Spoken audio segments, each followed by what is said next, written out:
తెలంగాణ రాష్ట్రము కేసీఆర్ గారి నాయకత్వాన ఇంత గొప్పగా అభివృద్ధి చెందింది. ఎంత గొప్పగా అభివృద్ధి చెందిందంటే రేవంత్ రెడ్డి మొదటి నెలలో తెలంగాణ అప్పుల పాలైంది, తెలంగాణ నాకు అప్పుల పాలు చేసి పెట్టిండు, లంక బిద్దలు అనుకున్నా అన్నటువంటి రేవంత్ రెడ్డి ఇలా తెలంగాణ రాష్ట్రంలో ఇంత వనరులు ఉన్నాయి, ఇంత ఆదాయం వస్తుందని చెప్పక తప్పడం లేదు రేవంత్ రెడ్డికి. నిన్నగాక మొన్న తెలంగాణ ఆదాయం పెరిగిందని చెప్పి గర్వంగా చెప్పుకున్నది ఈ రేవంత్ రెడ్డి ప్రభుత్వం. అది తెలంగాణ రాష్ట్రం ఏర్పడ్డ తర్వాత కేసీఆర్ గారి వేసేటువంటి పునాది రాళ్ళు ఆ విధంగా వేసాడు.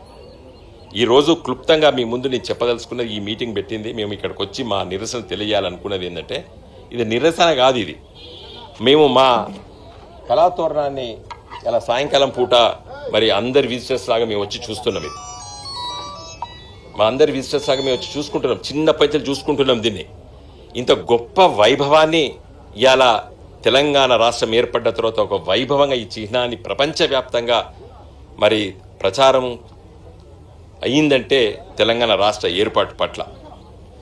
నిజంగా రాజరిక వ్యవస్థ గుర్తుల్ని మరిపించాలంటే మొనార్క్ అంటే రాజకీయంగా రాజవంశాల చరిత్ర ఇది, దీన్ని తీసేయాలని నేను అనుకుంటున్నటువంటి రేవంత్ రెడ్డి గారిని ఒకటే సూటి ప్రశ్న. ఇలా జాతీయ జెండాలో అశోక చక్రం ఉన్నది.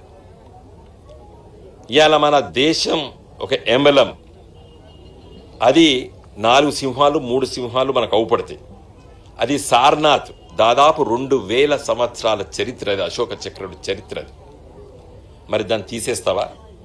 సోనియా గాంధీ గారిని నేను అడుగుతున్నాను, సూటిగా అడుగుతున్నాను సోనియా గాంధీ గారిని, అమ్మా నువ్వు వస్తున్నావో రాలేదో మాకు తెలియదు, ఇంత కన్ఫర్మేషన్ లేదంటున్నారు.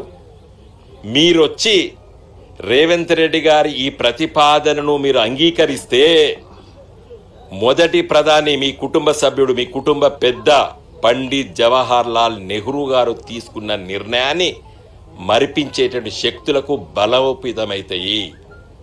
మేడం సోనియా గాంధీ గారికి నేను చెప్పదలుచుకున్నాను, స్పష్టంగా చెప్పదలుచుకున్నాను సోనియా గాంధీ గారికి, ఒకసారి రేవంత్ రెడ్డి గారు తెలంగాణ ఎంబ్లంలో ఉన్నటువంటి ఈ చరిత్ర పుటల్లోంచి కాకతీయ వంశంలో ఉన్నటువంటి ఈ గొప్ప చరిత్ర ఉన్నటువంటి ఈ కళాతోరణాన్ని తీసేసినట్టయితే రేపు మన జెండాను మార్చొచ్చు, లేదా మన జెండాలో ఉన్నటువంటి అశోక చక్రాన్ని మార్చొచ్చు, లేదా మన సారనాథ్ నుండి తీసుకున్నటువంటి మన 4 సింహాలటువంటి ఆ సింబల్ని మార్చేటువంటి దుష్ట శక్తులు కూడా ప్రయత్నాలు చేసేటువంటి అవకాశాన్ని ఇవ్వకూడదు మీరు. అందుకోసమే మీరు రేవంత్ రెడ్డి గారి ప్రతిపాదన తిరస్కరించండి. సోనియా గాంధీ గారు మీరు తిరస్కరించాలి. ఎందుకంటే మీ కుటుంబ పెద్ద, మీ భర్త రాజీవ్ గాంధీ గారి తల్లి ఇందిరాగాంధీ గారి తండ్రి పండిత్ జవహర్లాల్ నెహ్రూ గారు.